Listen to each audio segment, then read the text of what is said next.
ဘာကြောင့်လူတွေကတရွတ်တွေခင်းပြီးကြိုဆိုခဲကြတာလဲဘယင်တပားဆိုပေမဲ့ဘာကြောင့်မြေပေါ်စီးလာရတာလဲ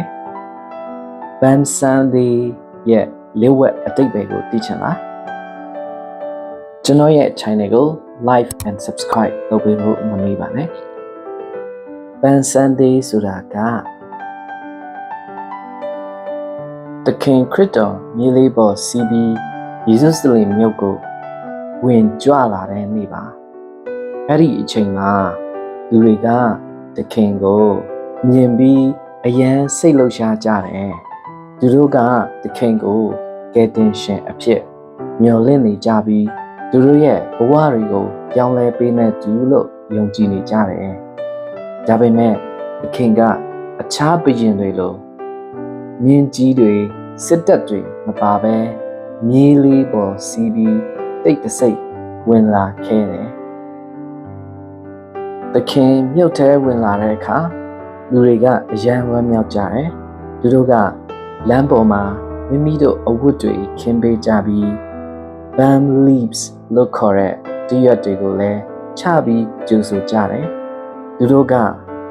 ဟေရှာယာလို့အော်ဟစ်ကြပြီးဖျားသခင်ရဲ့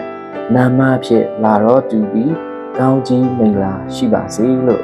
ရှင်းမြောက်ကြတယ်။ဒီအတန်တွေကမြုပ်တစ်မြုပ်လုံးပြည့်နေခဲ့တယ်။ဒီလိုလောက်ရက်တွေဟာတာမန်မဟုတ်ပါဘူး။အရင်ခေတ်မှာလူတွေကဘုရင်တစ်ပါးကိုကျူဆိုတဲ့အခါ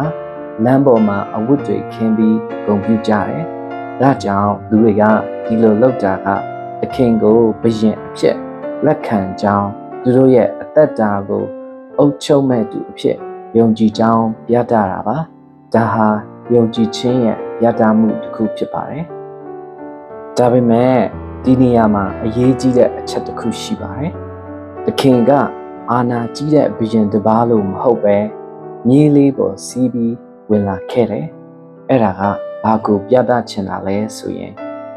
သခင်ရဲ့ဘုရင်ဖြစ်ခြင်းဟာအာဏာနဲ့မဟုတ်ပဲနှိမ်ချမှု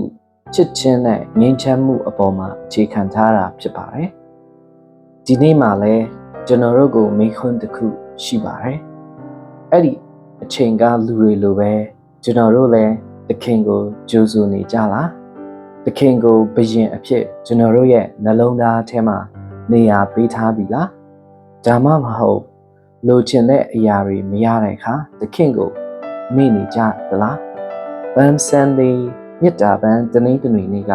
ကျွန်တော်တို့ကိုတတိပေးတာဟာသခင်ကိုတကယ်လက်ခံပြီးနောက်လိုက်ဖို့ခေါ်နေတဲ့နေ့ပါဒီနေ့တင်းရဲ့နှလုံးသားထဲမှာသခင်ကိုကြိုဆိုနိုင်ကြပါစေအားလုံးဖျားသခင်ကောင်းချီးပေးပါစေကျေးဇူးပေးတဲ့ပရိသတ်တွေအတွက်အားလုံးအထူးကျေးဇူးတင်ပါတယ်ခင်ဗျာနောက်ဗီဒီယိုတွေမှာပြန်လည်ဆုံတွေ့ကြရအောင်